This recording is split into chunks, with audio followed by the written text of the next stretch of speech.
Здравствуйте, в эфире телекомпания НАР-ТВ, еженедельная программа «Открытый разговор». Сегодня в студии Рахманали Аразбаев, вице-президент Союза строителей Казахстана. И разговор у нас пойдет о перестройке. Не в смысле перестройки Горбачева и полного крушения всего, а о перестройке существующих жилых зданий, квартир и домов с изменением их функционального назначения. То есть о превращении выкупленной квартиры в магазин, салон, аптеку, парикмахерскую и так далее. Раке, тема достаточно больная для нашего города в особенности, потому что начиная с 90-х годов, после приватизации жилья, реконструкция, самостийная реконструкция квартир идет у нас полным ходом и контролируется только в какой-то части государственными контролирующими органами. Давайте начнем с того, кто должен следить за этим. И достаточно ли у нас, что называется, сил и средств у государства, чтобы реально проследить за соблюдением всех строительных норм и правил? Ну, я думаю, сил достаточно. Главное, чтобы было желание. Значит, согласно закону об архитектурно-строительной деятельности, необходимо вести мониторинг строящихся объектов, в том числе реконструкции квартир и домов, да, капитальных ремонтов, где необходимо получить разрешение на эту деятельность. К сожалению, да, сегодня, значит, ни в одном районе города, тем более в области, мониторинг строящихся объектов можно полноценно сказать, что не ведутся. Кто его должен вести? Значит, да, раньше, значит, согласно закону, должны были вести ГАСК, а сегодня эта функциональная обязанность возложена на местные власти местного органа власти. То есть Акимат. Акимат. Отдел строительства. Нет, я не думаю, что отдел это, наверное, отдел это жилищно-коммунальное хозяйство, отдел это градостроительство. И может быть Акимат, то есть Аким может возложить на любой орган. Соответственно, значит, да, я с вами соглашаюсь, это идет неправильная, значит, в принципе, реконструкция квартир и жилых домов. Значит, никто не обращается в местные органы власти самовольно, значит, перестраиваться свое владение. Раке, как должно быть пошагово? Вот я приобрел квартиру, хочу переоборудовать ее в магазин.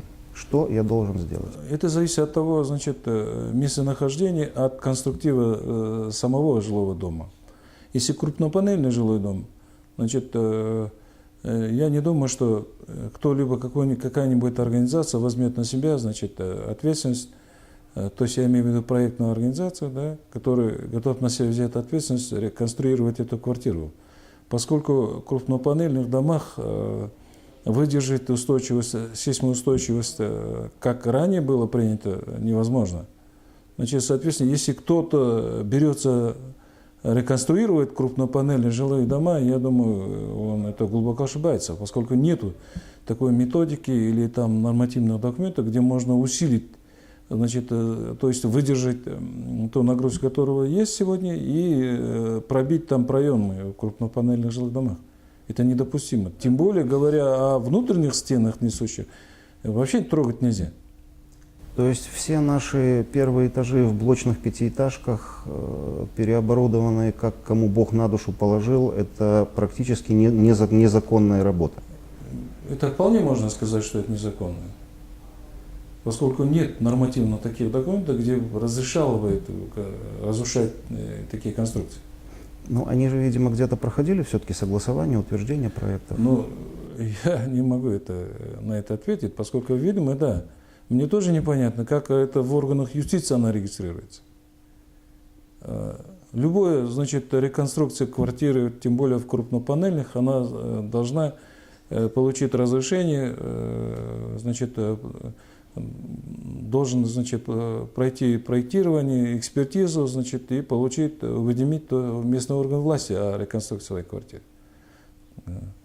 Как проектируется, как она проходит экспертизу, для меня это все это загадка. Ну, может быть, так же, как наш частный сектор, по факту дом построил, потом пошел и узаконил то, что ты построил. У нас же обычно это делается в таком режиме. Возможно, и так, да. Ну, так нельзя делать. Как нужно делать? Ну, значит, прежде чем реконструировать свою квартиру, необходимо обратиться в местный орган власти. соответственно, значит, получить архитектурно-планировочное задание, так называемое АПЗ. Значит, там все критерии, все требования будут озвучены, то есть описаны. На основании АПЗ готовится проектная документация. Она проходит экспертизу, выделяется повторно, значит, органы ГАСКО. И после этого необходимо выполнить строительно-монтажную работу. То есть перед тем, как привести бригаду рабочих, этому предшествует достаточно серьезная процедура документальная. А как же? Значит, реконструируя свою квартиру, надо о главном думать, как бы не помешать соседу, в принципе, жизнедеятельности всей этой улицы, да? Реконструкция каждой своей квартиры, соответственно, значит, увеличивает, значит, потребность в инфраструктурах.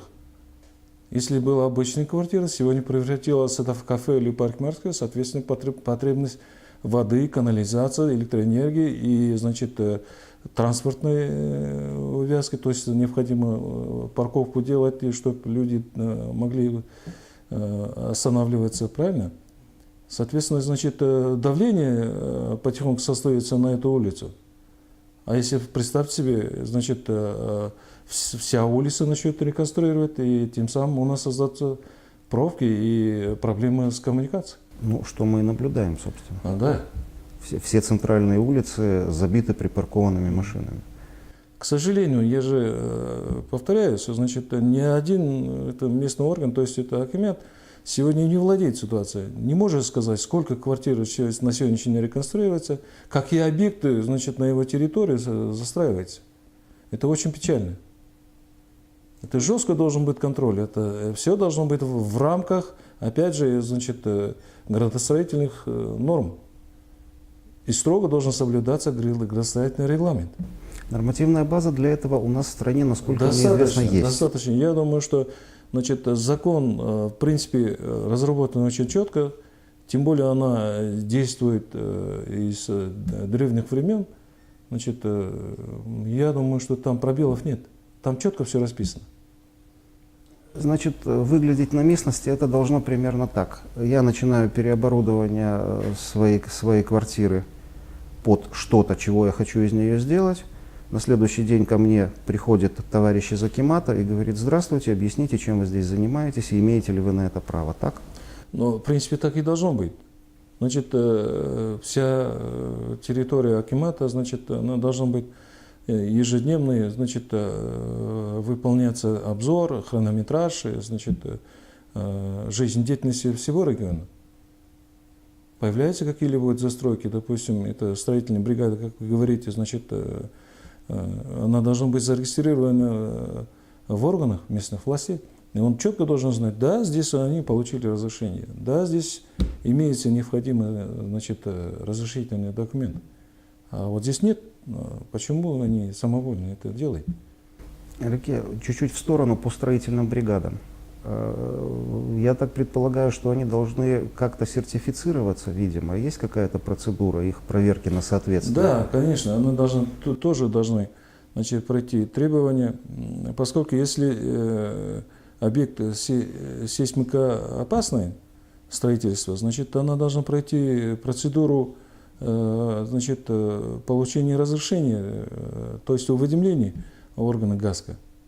А для того, чтобы уведомить органы ГАСКО, необходимо целую процедуру надо пройти. То есть подготовить архитектурно-планировочное задание, проектную документацию, пройти экспертизу.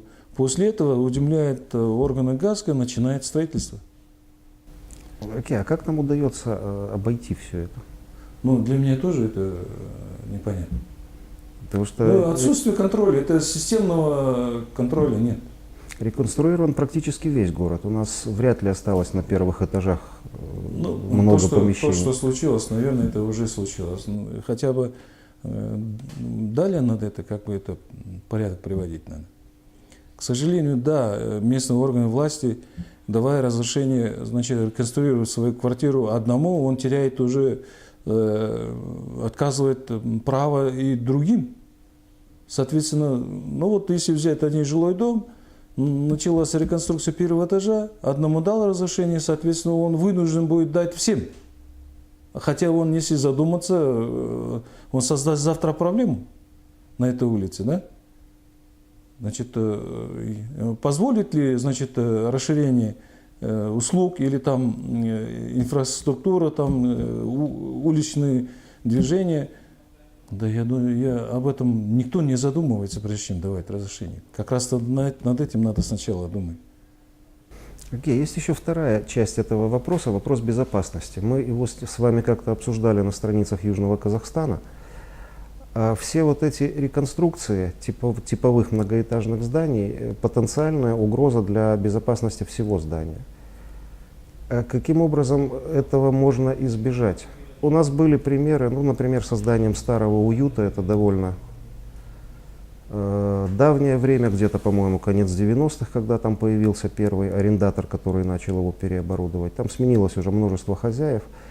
Тогда здание дало трещину после сноса некоторых внутренних перегородок на первом этаже в здании, помещении бывшего магазина.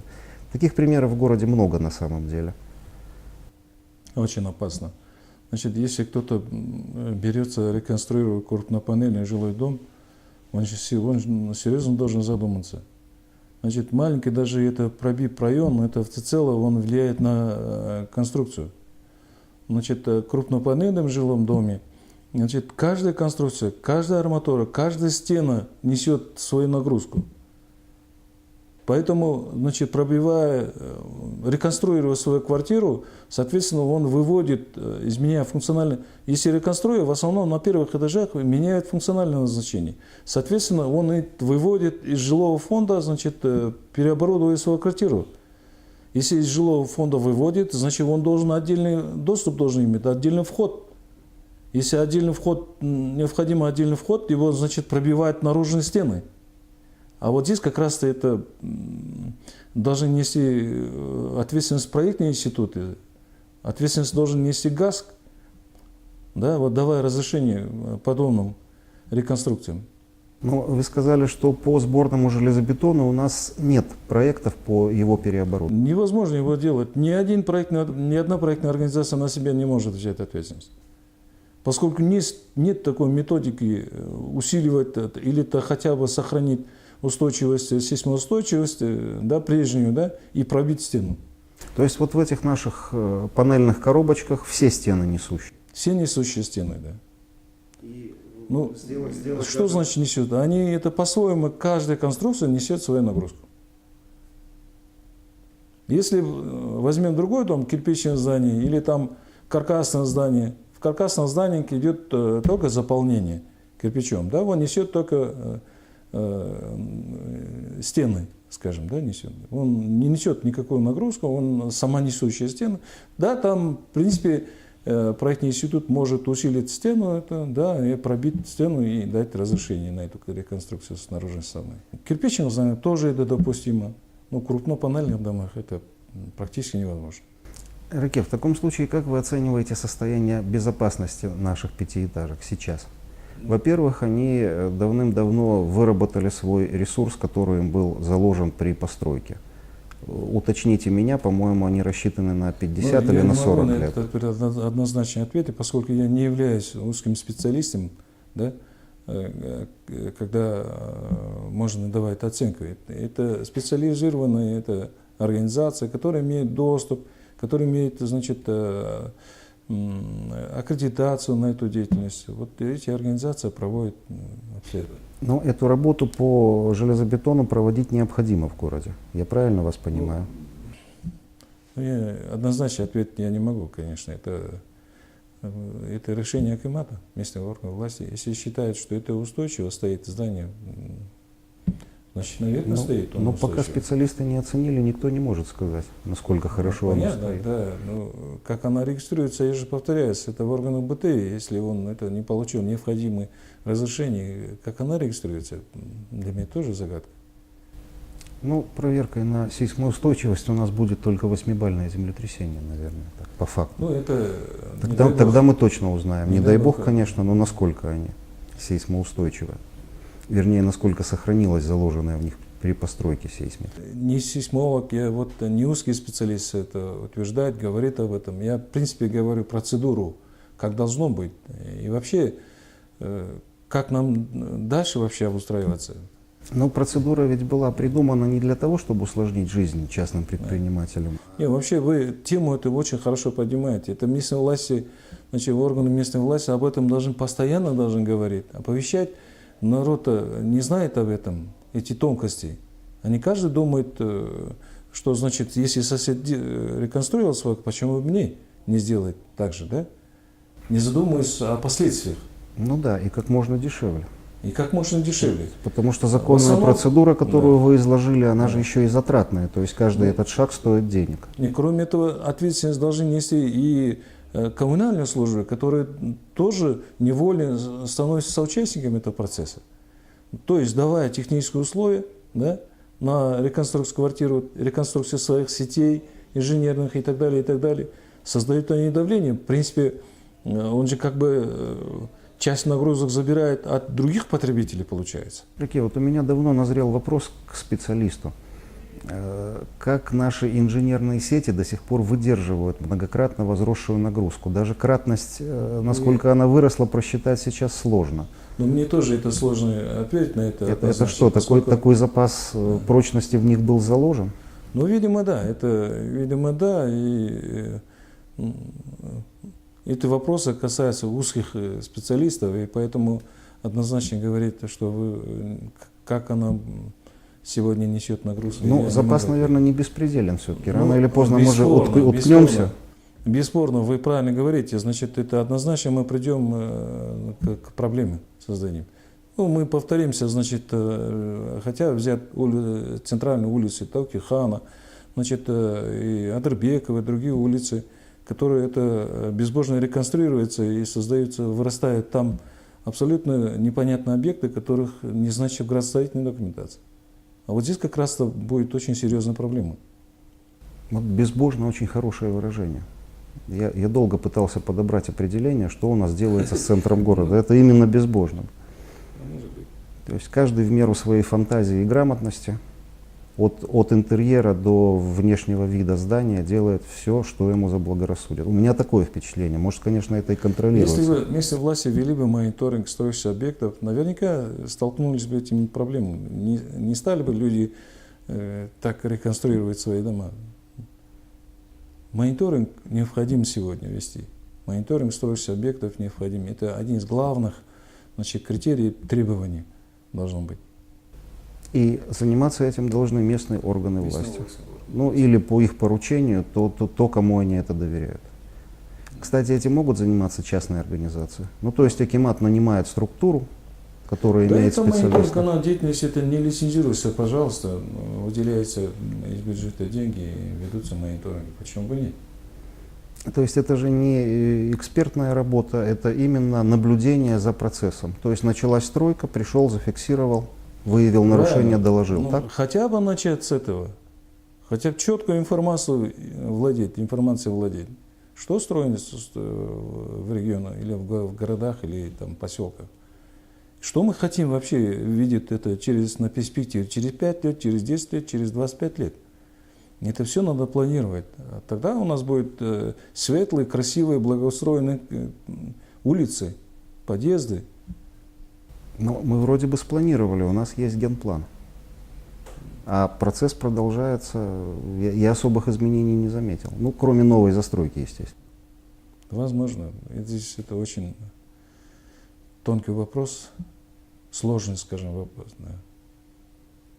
Может быть, сложность опять в том, что мы очень не любим всегда обсуждать, особенно перед телекамерами.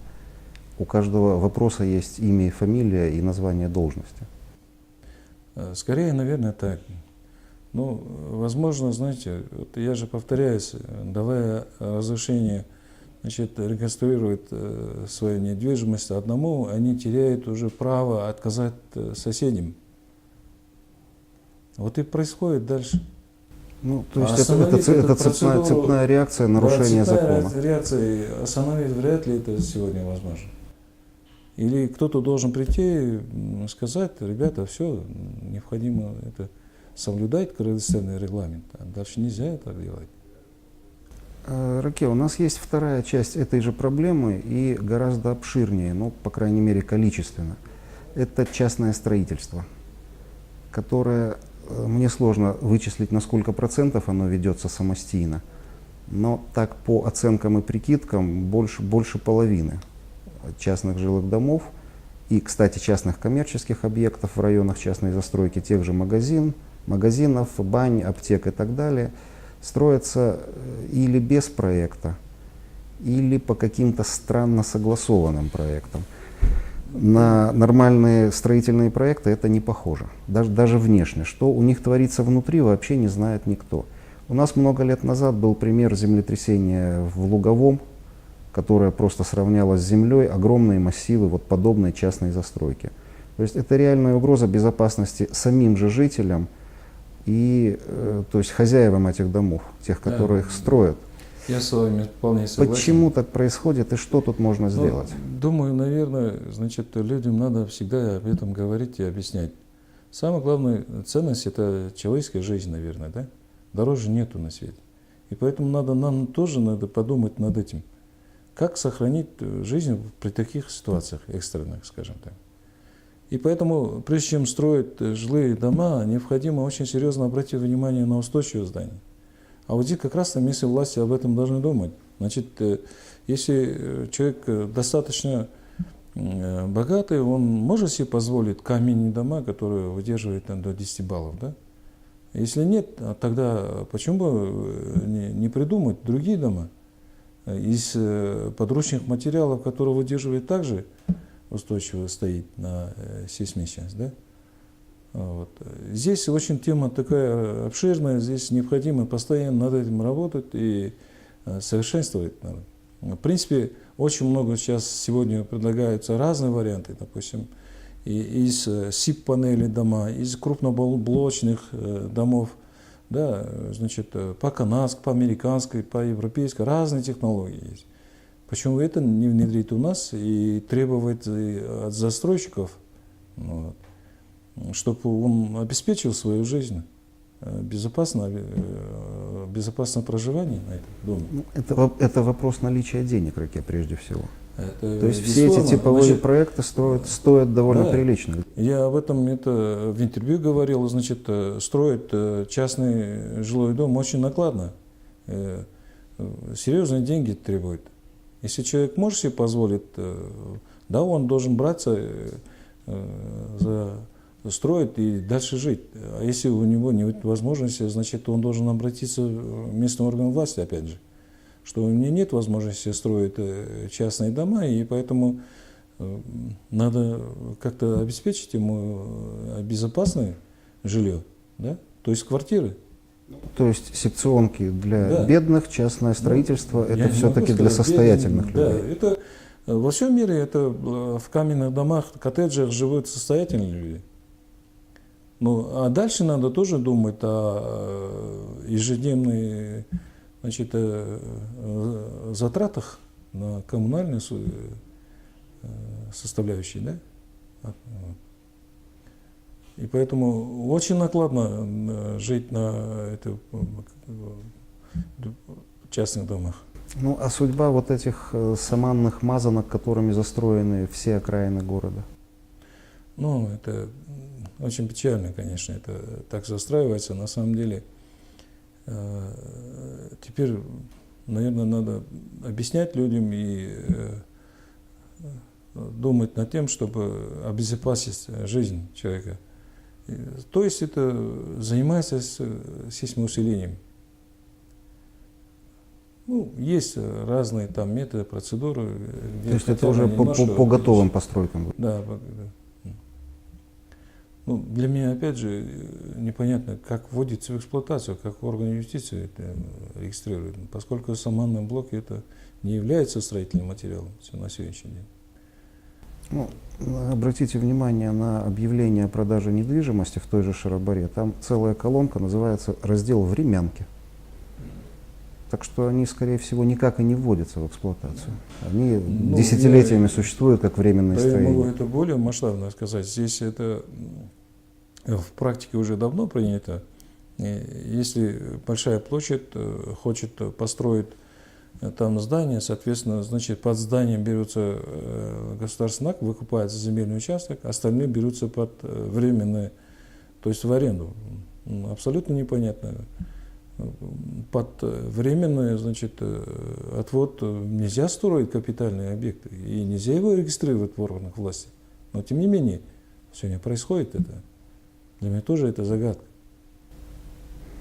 Раке, приблизительно масштаб этого явления в городе вы, как человек, давно этим занимающийся, можете оценить?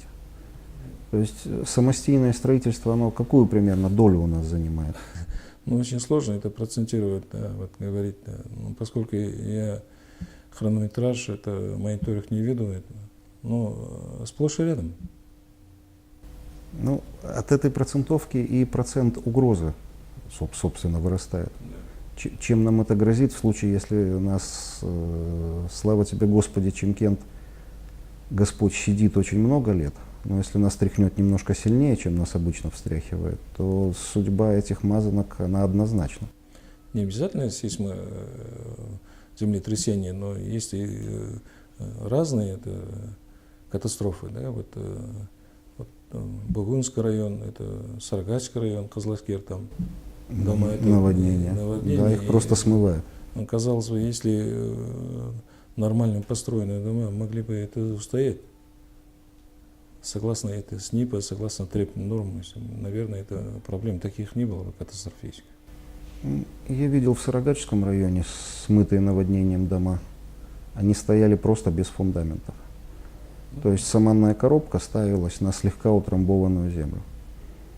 Вот. И вытекающий из этого вопрос. Вот по каждой чрезвычайной ситуации у нас обычно возникает потом массовое возмущение трудящихся и требование компенсировать нанесенный стихией ущерб.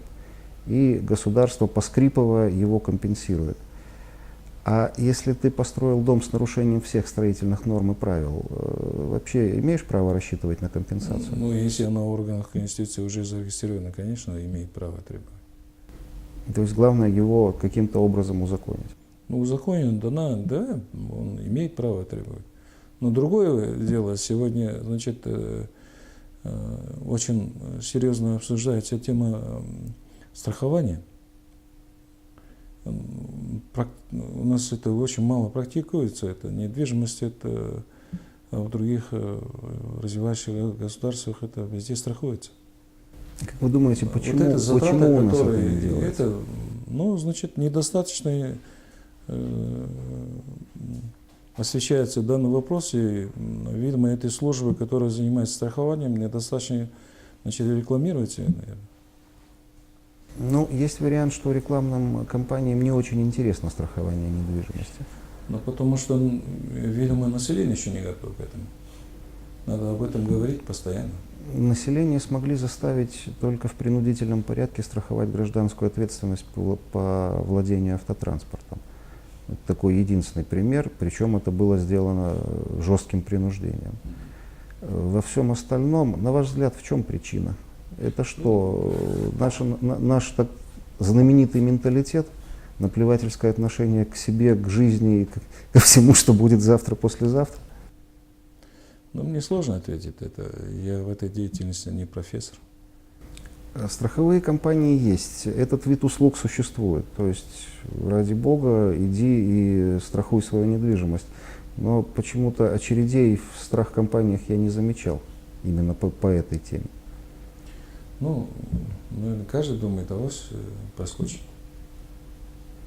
Ну, главное, что история Чимкента это пока подтверждает. Авось проскакивает уже который год. Да, я с вами согласен. И с тем, что о чем мы говорили с вами, авось проскакивает до сих пор. То есть первые этажи крушим, перегородки сносим, несущие конструкции убираем, дом стоит.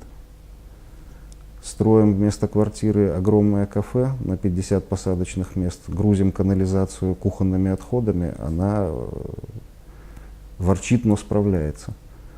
Перегружаем водопровод, тоже переживает. Забили весь город автомобилями, вроде бы еще движемся. Чисто прогнозно, на ваш взгляд, опять же, как специалиста, когда мы упремся? Ну, это сложно ответить. Но, в принципе, уже потихоньку уже пробки есть в городе. Потому что не исправляется уже эта центральная улица. Ну, Кунаева, вот во время пика уже там пробки. невозможно там быстро проехать. Луке, если немножечко уйти в сторону от именно строительства, помните наверняка хорошо, у Шукеева был замечательный проект сделать проезжими улицы, параллельные Таоке Хана. Их несколько. Вот мы сейчас в студии сидим с вами на одной из них, на бывшей Крегера. Их даже расширили и почти довели до конца, но транспорт по ним так и не пустили. Была идея перенаправить транспортные потоки. Вы как ее оцениваете? Это как-то поможет разгрузить центр? Ну, бесспорно. Это, значит, опять же, необходимо, это масштабно надо смотреть. В принципе, мне кажется, в городе есть такие проекты, которые хотят направить поток в разные стороны для того, чтобы эту центральную часть разгрузить. Над этим местные власти занимаются. Я не очень осведомлен, но я знаю одно, значит, в перспективе этот вопрос однозначно будет решен. Без этого никак. Ну, сейчас областной... Но другое дело, это во что обольется. Дело в том, что уже застроен весь город, да? Значит, то есть это опять кого-то сносить, выкупать, да. Тратить деньги. Вот о чем идет речь. Ну, о чем бы мы ни говорили в плане городского строительства, мы постоянно упираемся в вопрос, а кого сносить. То есть мы застроили так и застроили настолько, что теперь какой-то масштабный городской проект просто сложно осуществить без этого. То же самое у нас сейчас происходит с застройкой нового центра. Там уже вырос целый частный микрорайон, который вроде бы надо сносить. Вопрос пока решается, но он лежит буквально поперек дороги общегородской застройки. Хотя там вроде бы была степь буквально 10 лет назад, и ничего особенного не было. Я повторяюсь, почему это происходит? Ну, потому что, значит, любая семья, значит, в определенное время, значит, накапливает свои сбережения, правильно? Его надо теперь размножать и обогащаться, да? И накапливая определенные средства, он думает, как бы, куда его вложить. Чтобы не обесценились. Да, значит, или финансист или сегодня должен подсказать, или, значит, он должен где-то брать земельный участок и строить. А самый примитивный путь — это, значит, реконструировать свои дома, там, квартиры, или там где-нибудь что-нибудь построить, вот, и дальше развивается. Ну, это, по большому счету, мне кажется, это тупик. Здесь надо очень серьезно, надо задуматься по местной власти. То есть использовать эти средства и правильно закладывать эти деньги на развитие населенного пункта. Ну, существует же везде в мире обкатанная схема. Муниципальная власть выделяет земельные участки, подводит туда инженерные коммуникации, назначает цену за эти участки и выдает несколько типовых проектов под застройку. И вот иначе строиться не моги. Это как должно быть? Весь мир так строится, в принципе. Но другое дело, мы это не делаем, это очень печально. Почему мы этого не делаем? Ну, не хотим, некогда, руки не доходят, денег нет. Деньги вроде бы есть, но были, по крайней мере, до прошлого года. Я не могу ответить, поскольку есть нормативные документы, это очень, правда, может быть, где-то еще сыровато, но тем не менее есть эта нормативная база для того, чтобы это делать. Четко можно делать при том. Раки, обычно наши программы заканчиваются на более или менее оптимистических нотах. Вот за эти 30 минут никакого оптимизма ни у вас, ни у меня по ситуации не возникло. Да, я об этом всегда говорил. Рано или поздно мы все равно наведем порядок, но другое дело когда. Ну, человеческая жизнь настолько коротка, но хочется, чтобы всегда правильно же, чтобы мы жили. Но теперь то, что упущено, значит, то, что мы натворили, как вы говорите, значит, приходится, значит, годами его восстанавливать. Вот это обидно. Казалось бы, можно обойтись без этого. Или оставить уже нашим детям и внукам. Ну, вот видите, это тоже нежелательно. И хочется, чтобы они тоже жили красиво, да? Раке, если в нескольких словах, что нужно сделать для того, чтобы они тоже жили красиво, ну и чтобы мы дожили свою жизнь так в более или менее пристойном городе? Ну, если говорить узко, значит, сегодня надо вести мониторинг всех строящихся объектов. Следить от начала и до... Ну, вести мониторинг, завершения. значит, запрашивать необходимые разрешительные документы, и ясно, четко станет. И уже на основании этого мониторинга власть может принимать какие-то взвешенные, Само внятные собой, решения. да, имея на руках информацию, значит, он может повлиять на ход событий. То есть пока что у нас нет просто ну, элементарно картины того, что происходит. Вот мы с вами можем на пальцах рассуждать о том, что там 80% застройки не соответствует нормам или 60%. Пока что это не просчитано, я правильно понимаю? Правильно. Для того, чтобы конструировать улицу, необходимо сначала градостроительные документы в порядок привести. Проект детальной планировки улицы, проект застройки улицы. Посчитать, значит, инфраструктуру в целом. Не будет ли создано давление на эту проезжую часть, не будет ли создано на магистральные сети. Только тогда принимать надо решение. Ну, что ж, Раке, большое спасибо. Будем надеяться, что произойдет то, о чем мы с вами говорили в нашем городе, все-таки не совсем поздно и не после того, а чуть-чуть раньше, чем нас по нашей привычке клюнет жареный петух. И порядок в этой сфере все-таки будет наведен, потому что в этом заинтересованы абсолютно все, кто живет и собирается жить в этом городе. С вами была программа «Открытый разговор». До встречи на следующей неделе. До свидания.